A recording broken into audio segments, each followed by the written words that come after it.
Okay, well it's been 4 weeks since we harvested our cabbage, and it's been 3 weeks since we bottled up or containered up our initial ferment. So our cabbage has been fermenting away in our containers for a good 3 weeks.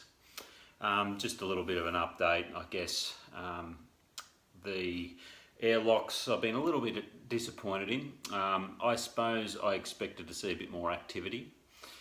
Interesting little feature I did notice is, and you might be able to see that, hopefully you can see that, it looks like particularly these two plastic containers are acting as a bit of a barometer for the weather. Our area has been experiencing a good solid week of rainy, low pressure system type weather, and the vinegar in the airlock has actually started to almost be sucked back into the container, showing what you'd expect a low pressure system to do, allowing that pressure inside the container to expand out, therefore sucking the vinegar back in and making it rise back up, almost sucking it back inside the container, which makes me think perhaps I should have used something other than vinegar. It hasn't sucked back in yet, but perhaps I could have used maybe salt water, and I probably would, in hindsight, use salt water next time. Okie doke. Lighting's a bit of a challenge on a gloomy day like we have today, but so I've moved us out to the sunroom, and you can see in our observation jar little bubbles of carbon dioxide forming within our fermentation, and you might be able to see, and I have noticed in the past, the liquid component of the fermentation gradually decreases as the weeks progress, and the liquids level sort of up to about here. That part up the top isn't air, it's actually carbon dioxide as it bubbles off out of the fermentation. That's what stops this potentially dry bit from going rancid, because that is 100% carbon dioxide. Anyway, next stage is to do my all-time favourite thing with the fermentation, particularly with cabbage, is to make sensational sauerkraut. Let's get into it. Well, I don't know if it's the chopping of the onion or because it's been a good 12 months since I've had real sauerkraut, but I'm feeling a little emotional. Sorry about that. I think I've composed myself. Alright, because I love this stuff so much, I'm making a double batch. In here we've got some of our herbs. We've got a few large dill. I'm the dill. We've got a few large bay leaves. We've got 4 teaspoons of caraway seeds, and we've got about 1 teaspoon of black peppercorns and 6 cloves. I like to give them a good solid bruising before I throw them in. We got roughly about half a kilo of bacon chopped, finely chopped onion, 2 of, 3 good sized spuds. Of course, we have our fermented cabbage. I'm going to throw in about 1.5 cups of that, and some good dry white wine. Let's get into it.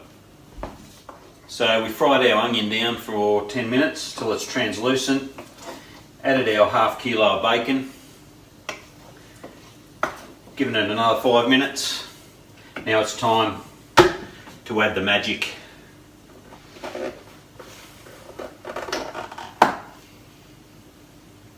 Oh, I wish you could smell that.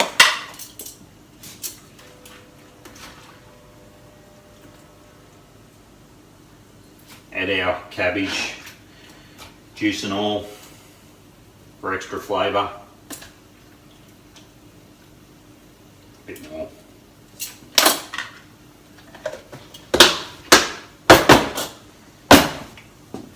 So continue to cook that on a medium heat.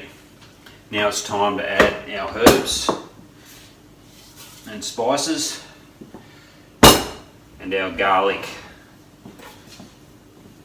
around about 4 cloves. Turn up the heat to medium and give that a cook for another 5 minutes. Just while this is cooking down, I thought it might be good to have a bit of a discussion about the health benefits of fermented foods.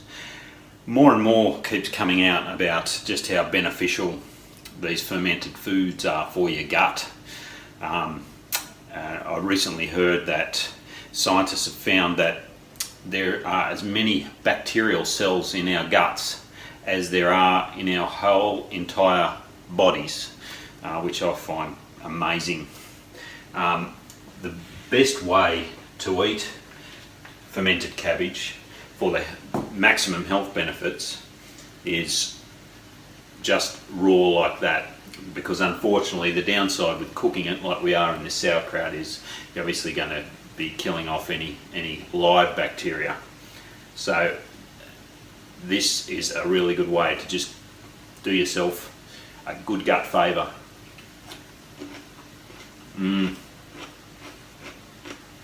Bloody beautiful.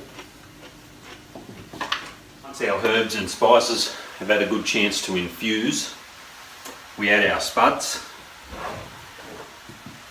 finely grated,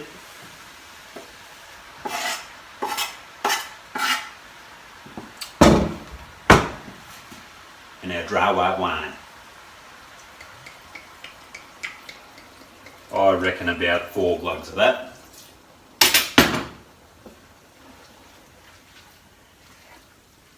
Then we just continue to let that cook down until the potato gets a chance to cook through, and we're nearly done.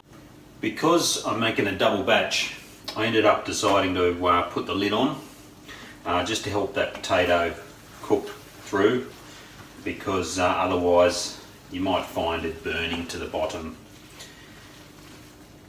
Now there's one final ingredient to add. Normally at this point you might add a couple of teaspoons of sugar, but I'm going to use our own homegrown honey, just because I can.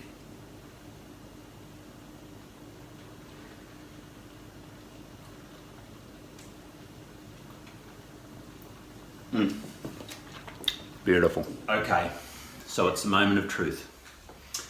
I've decided to pair with my delicious sauerkraut some pork sausages and go with a full German theme, and matching with a nice Chardonnay to wash it all down.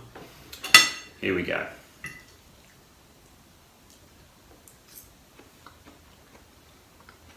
Not bad, I reckon.